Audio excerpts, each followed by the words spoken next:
This is a bushingfix.com installation video. You'll start by removing all of the old bushing from the cable end and taking note of the direction that the bushing was installed.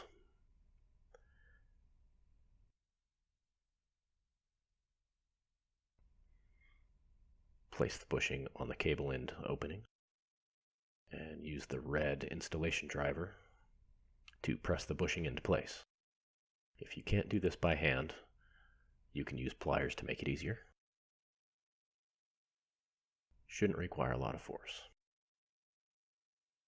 We'll locate the shift lever pin, and if it's an interior shift lever, you can use a small amount of grease. Put it directly on the pin. If it's an exterior shift lever, don't use any grease on it. You can discard the grease. Put the cable end over the shift lever pin, snap it into place, test the installation, and that's it. Thanks for watching.